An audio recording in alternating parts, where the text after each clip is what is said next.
Oi pessoal, tudo bem? Hoje a gente vai estar dando continuidade aos nossos vídeos. Hoje a gente vai estar falando especificamente sobre desenho técnico, né? Mais uma análise de desenho técnico, é esse elemento aí que a gente vai estar analisando.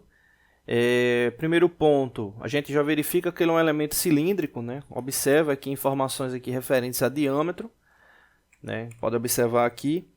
É um elemento, o último elemento que a gente analisou, né, ele é bem mais comprido do que esse, né, tem mais de 100 milímetros, esse aqui já é mais curto, né, 24,5 milímetros.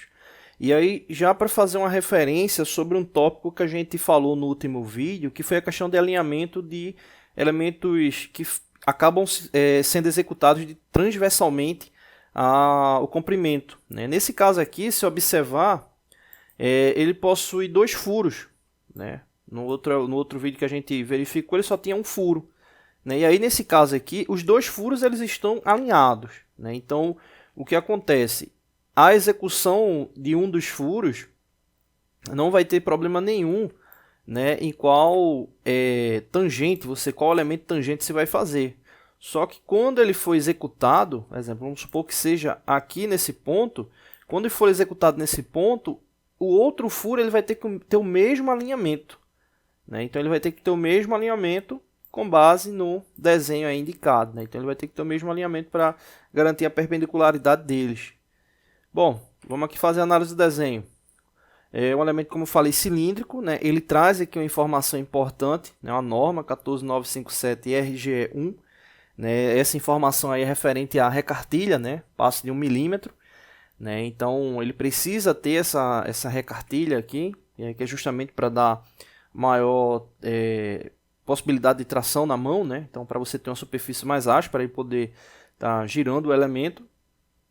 Ele traz esses dois elementos roscados aqui, M3 duas vezes, né? Então, aqui é uma rosca M3 padrão, né? Todos esses dois furos roscados aqui são M3. Ele tem um furo total, né? Você pode observar aqui na parte longitudinal dele, né, ele tem esse furo aqui total, que é justamente esse furo aqui.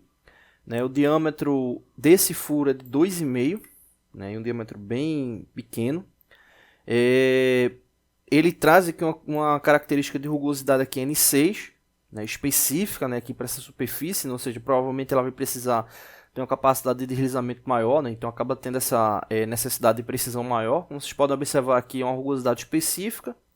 A rugosidade geral da peça aqui é N7, comprimento total da peça 24,5 mais ou menos 1/10, né? Aqui tem as identificações de localização dos furos. Outro ponto importante, o que é que acontece?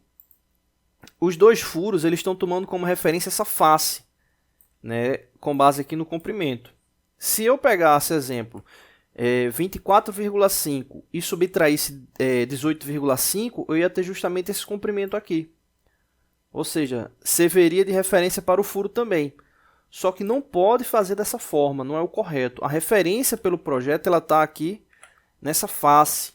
Né? Então essa face ela tem como base aí referência para a montagem do produto, né? Do conjunto mecânico. Né? Então tem que tomar como base essa face.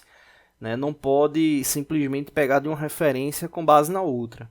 Se você fizer dessa forma, como eu falei aqui, não significa que vai errar na montagem, mas você corre um risco porque não está tomando como base a referência ali indicada. Se você observar a localização, ela não está trazendo como tolerância primária, ou seja, são tolerâncias secundárias. Acaba não tendo tanta importância no funcionamento do conjunto. Mas se a referência está aqui indicada, é importante seguir. Ele traz mais uma questão aqui de tolerância dimensional, né? 10 mais ou menos 1/10, aqui para o comprimento. O diâmetro maior aqui dessa parte que vai ter o deslizamento é 8 mais ou menos 2 centésimos. Ele traz um chanfro aqui de 5 décimos por 45 graus. Tem mais outro chanfro aqui na frente também, 5 décimos por 45 graus. E aqui só na extremidade, um ponto interessante que é a questão aqui do ângulo.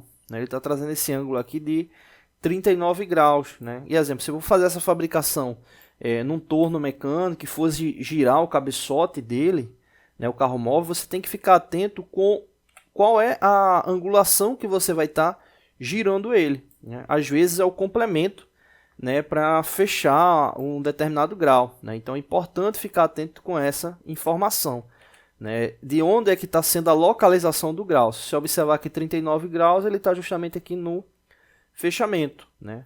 Se você for pegar só aqui a metade, você vai ter um outro ângulo, que é justamente 39 dividido por 2, né? Como você também pode levar em consideração esse outro fator aqui, que seria 90 graus menos 39. Né? Então é importante ficar atento aí caso seja a fabricação. Diâmetro aqui da recartilha 12, mais ou menos 1/10, né? Então aí a questão da variação. Comprimento aqui do chanfro da extremidade 8,5 milímetros. E basicamente isso, né? Um ponto aí importante essa questão da recartilha, porque ela é uma peça curta, né? Ela só tem 24,5 milímetros de comprimento. Né? A recartilha, como é um processo de deformação, conformação plástica por esmagamento, né? Ou seja, os roletes que formam a recartilha, eles vão precisar pressionar a peça. Quanto mais duro o material, né, da peça ser fabricada, né, vamos supor que seja um aço 1020, mais trabalho você vai ter aí na execução da recartilha, né, e isso aí pode deformar a peça ou fazer com que ela saia do equipamento que você esteja fabricando, né, então, ou da peça que você esteja fabricando. Então é importante ter um parâmetro, né, de fixação legal para não perder a referência, tá bom? Não deixe de se inscrever no canal, toda semana tem vídeos novos.